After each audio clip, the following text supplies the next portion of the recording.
जय माता दी। आप सभी को मेरा राधे राधे। जय माँ दुर्गे, जय माँ अम्बे।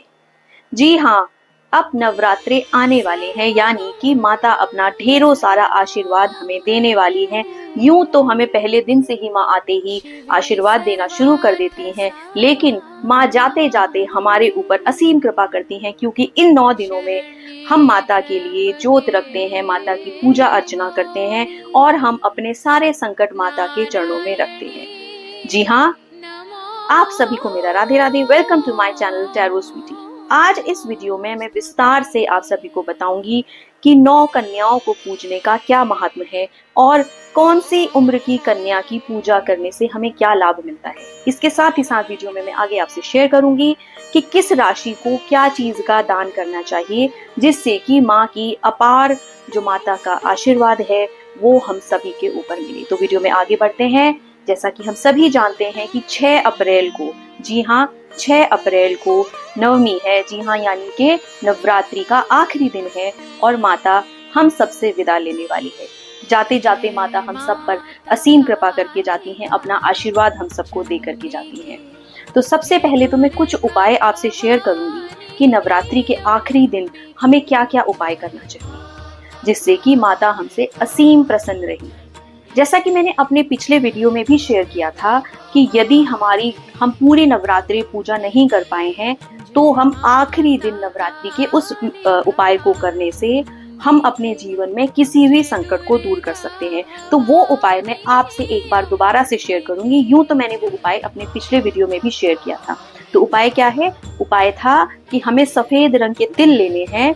तिल में हमें शहद मिक्स करना है, शुद्ध शहद मिक्स करना है और माता को हमें 30,000 आहुतियां उस शहद से देनी है। जी हाँ, 30,000 आहुतियां अपनी इच्छा रखते हुए, साथ ही साथ 32 नामावली हमें माता की करनी है, ताकि हमारी कोई भी इच्छा यदि अधूरी रह गई हो तो इस उपाय को करने से माता से हमारी जो भी इच्छाएं होती हैं, जब हम माता के समक्ष रखते हैं तो वो सभी पूरी होती हैं। इसी के साथ साथ इस दिन माता को आप एक बहुत ही अच्छा उपाय और कर सकते हैं कि लाल चुनरी लेंगे माता की, और लाल चुनरी में अंदर की तरफ, जी हाँ अंदर की तरफ, कोई भी रंग के पेन से आप जो है अपनी इच्छा, अपनी मनोकामना चुन्नी के अंदर की तरफ में लिखेंगे और माता के ऊपर उस चुनरी को चढ़ा देंगे, अपनी सारी मनोकामनाएं माता के आगे रखते हुए। इसके साथ ही साथ देखिए, कुछ चीजें ऐसी हैं जो कि हमें नवरात्रि के समय पर जरूर खरीदनी चाहिए। उसमें सबसे पहली जो चीज होती है वो 16 श्रृंगार की सामग्री होती है। माता जो है 16 श्रृंगार जब हम माता को चढ़ाते हैं तो माता उससे अति प्रसन्न होती हैं। इसके साथ ही साथ हमें उस दिन मोर पंखुड़ी, जी हाँ जो मोर के पंख आते हैं, छोटा सा एक मोर पंख ला करके अपने पूजा घर में या फिर अपने घर के जो मेन एंट्रेंस होता है, मेन एंट्रेंस पे आप उसको लगा दें, ताकि आपके घर में किसी की भी बुरी नजर नहीं पड़े। जी हाँ, कोई भी किसी भी प्रकार की नेगेटिविटी आपके घर में ना रहे। जिस किसी के भी बच्चे का पढ़ाई में मन नहीं लगता है, वो मोर पंखुड़ी उसके डेस्क पर, जी हाँ जो उसका स्टडी टेबल है बच्चे का, उस स्टडी टेबल पर उस मोर पंखुड़ी को रखे। तो ये तो 2 चीजें हुई जो हमें माता के लिए अवश्य करनी चाहिए। जाते जाते हमें यह चीजें जरूर खरीदनी चाहिए। इसके अलावा माता को कमल का फूल बहुत ही ज्यादा पसंद है, तो नवरात्रि के आखिरी दिन यानी कि 6 अप्रैल को आप एक कमल का फूल भी अवश्य खरीदें और माता को जरूर समर्पित करें। इसके साथ ही साथ आप अगर सोना या चांदी का एक सिक्का खरीद सकते हैं या कुछ भी आप चांदी की या सोने की चीज खरीद सकते हैं, तो यह भी खरीदना अति शुभ होता है। साथ ही साथ आप हाथी का एक जोड़ा भी खरीदें। जी हाँ, हाथी जो है वो हमारे जीवन में प्रोस्पेरिटी लेकर के आता है, प्रोस्पेरिटी गेन कराता है। तो हम अगर एक हाथी का जोड़ा भी इस नवरात्रि खरीदेंगे तो उससे हमें बहुत ही ज्यादा फायदा होगा।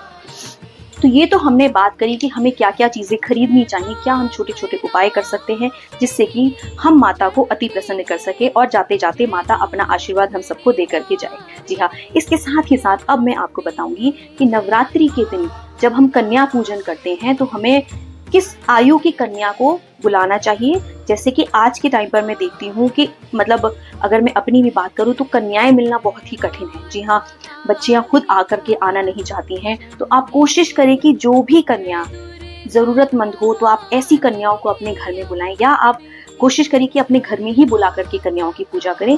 ऐसे तो जैसे जो लोग कॉलोनी में रहते हैं तो कभी कभी कन्याएं मिलना बहुत ही कठिन हो जाता है, लेकिन आज मैं आपसे इस चीज के बारे में अवश्य बताऊंगी कि कन्या पूजन का अंत वाले दिन क्या महत्व होता है। देखिए, माँ हमारे जीवन में किसी भी स्वरूप में आ सकती है, हमें नहीं पता माता किस रूप में हमारे जीवन में आ जाए, तो क्या पता उन 9 कन्याओं के रूप में ही माता हम पर अपना आशीर्वाद देने के लिए आए। जी हाँ, तो सबसे पहले मैं आपको बताऊंगी कि जो हम 2 वर्ष की कन्या को जो हम बुलाते हैं उसको हम बोलते हैं कौमारी कहा जाता है। जी हाँ, जो 2 वर्ष की कन्या होती है उसको कौमारी कन्या कहा जाता है।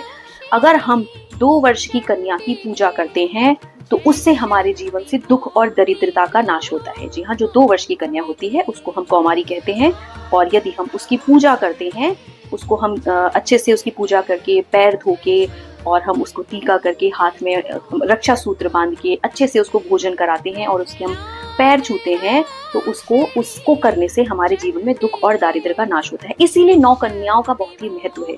तो जो 2 वर्ष की कन्या होती है उसको कहते हैं हम कौमारी। जी हाँ, जो 3 वर्ष की कन्या होती है उसको हम बोलते हैं त्रिमूर्ति। जी हाँ, उसकी पूजा करने से हमें धन धान्य की प्राप्ति होती है। यदि जीवन में धन नहीं आ रहा हो, धन से संबंधित कोई भी समस्याएं हैं, तो जब हम 3 वर्ष की कन्या की पूजा करते हैं तो उससे हमें धन की प्राप्ति होती है, उसको हम बोलते हैं त्रिमूर्ति। जी हाँ, जो 4 वर्ष की कन्या होती है उसको हम बोलते हैं कल्याणी।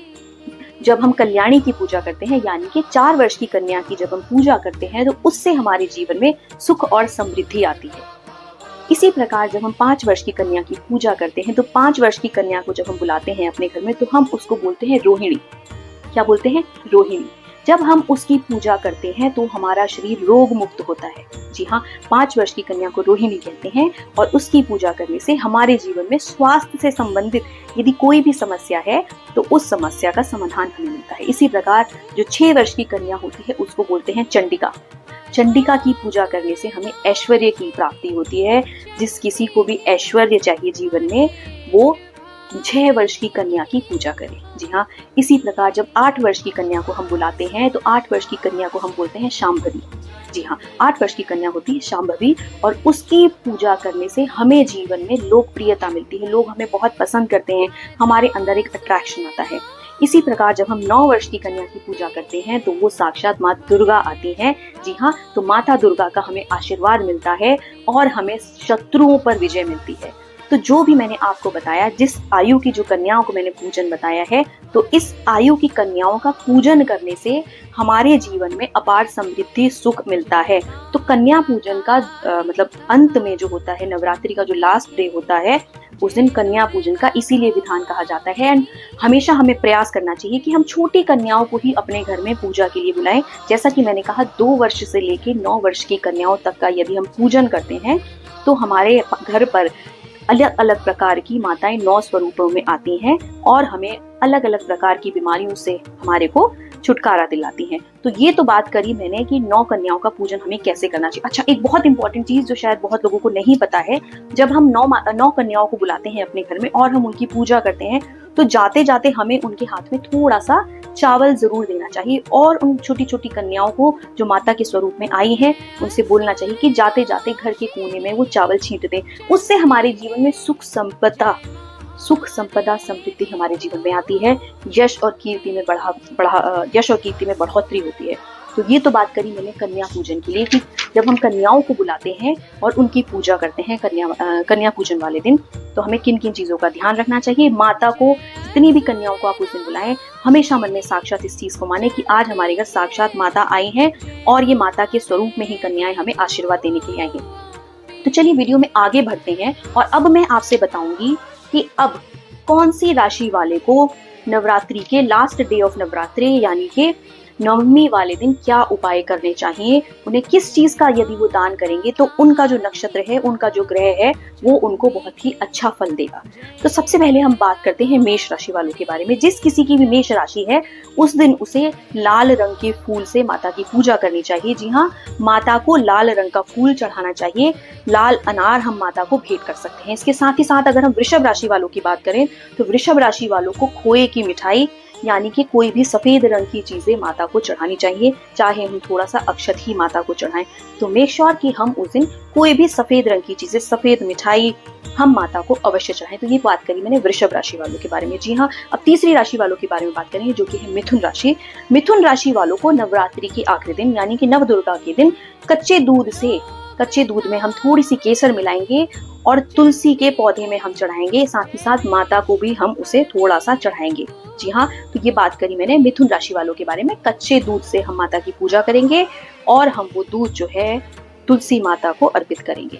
इसके साथ ही साथ अगर मैं बात करूं कर्क राशि वालों की, तो कर्क राशि वालों को उस दिन रामाष्टक का पाठ करना चाहिए और लाल रंग की मिठाई, लाल रंग का फूल माता को चढ़ाना चाहिए। सिंह राशि वालों की अगर हम बात करें तो हमें उस दिन तुलसी जी का भोग लगाना चाहिए माता को, और माता के समक्ष बैठकर यदि हम कर सकें तो हमें सुंदरकांड का पाठ करना चाहिए। अगर हम कन्या राशि वालों की बात करें तो उस दिन हमें सफेद रंग की चीजें माता को अर्पित करनी चाहिए। आप सफेद रंग की मिठाई कोई भी मार्केट से लेकर आ सकते हैं एंड सफेद रंग का फूल माता के चरणों में अर्पित करें। इसके साथ ही साथ आप अगर कर सके तो 32 नामावली माता की अवश्य करें। अब हम बात करेंगे तुला राशि वाले के बारे में। तुला राशि वालों को उस दिन चंदन माता को अवश्य चढ़ाना चाहिए। जी हाँ, प्रयास करें कि उस दिन माता को आप चंदन का तिलक अपने हाथों से करें और थोड़ा सा चंदन का तिलक आप अपने माथे पर भी लगाएं। इस तरह से मैंने बात करी तुला राशि वालों के बारे में। तो हम तुला राशि वाले या फिर ये राशि वाले जब इन चीजों का दान करेंगे तो उस दिन माता की असीम कृपा उनके ऊपर रहेगी। जी हाँ, अब हम बात करेंगे वृश्चिक राशि वालों के बारे में। वृश्चिक राशि वालों को उस दिन आटे की पंजीरी, जी हाँ, जो हम आटे की पंजीरी घर में बनाते हैं, उसका अगर वो अपने हाथ से बनाकर माता को भोग लगाएंगे तो माता उनसे अति प्रसन्न होंगी। अब बात करें अगर धनु राशि वालों के बारे में, तो उस दिन उन्हें राम दरबार की पूजा करनी चाहिए। साथ ही साथ माता को जो नवरात्रि के जो जौ होते हैं, जो बन के आ जाते हैं, वो अपने हाथ से माता को अर्पित करें। इसके साथ ही साथ अगर हम धनु राशि वाले के बारे में बात करेंगे तो धनु राशि वालों के लिए मैंने कहा कि राम दरबार की हमें पूजा करनी है। अब हम बात करते हैं मकर राशि वालों के बारे में। मकर राशि वालों को उस दिन शिव जी की स्तुति, शिव जी की उपासना करना चाहिए। माता गौरी के साथ साथ उन्हें शिव चालीसा का उस दिन पाठ करना चाहिए। अब अगर कुंभ राशि वाले व्यक्ति के बारे में हम बात करें तो उन्हें उस दिन माता सीता की पूजा करनी है। जी हाँ, माता सीता की पूजा आपको करनी है कुंभ राशि वाले व्यक्तियों को। साथ ही साथ आप माता को, माता सीता के चरणों में थोड़ा सा अगर पॉसिबल हो तो हनुमान जी का सिंदूर जरूर अर्पित करें। इससे आपके जीवन में सुख और समृद्धि की प्राप्ति होगी। साथ ही साथ अगर हम बात करें अब अंतिम राशि जो की है मीन राशि। मीन राशि वालों को उस दिन बालकांड का पाठ करना चाहिए। जी हाँ, उस दिन अगर आप बालकांड का पाठ करेंगे, अयोध्या बालकांड का यदि आप पाठ करेंगे तो उस दिन आप देखेंगे कि आपके ऊपर माता की असीम कृपा होती है।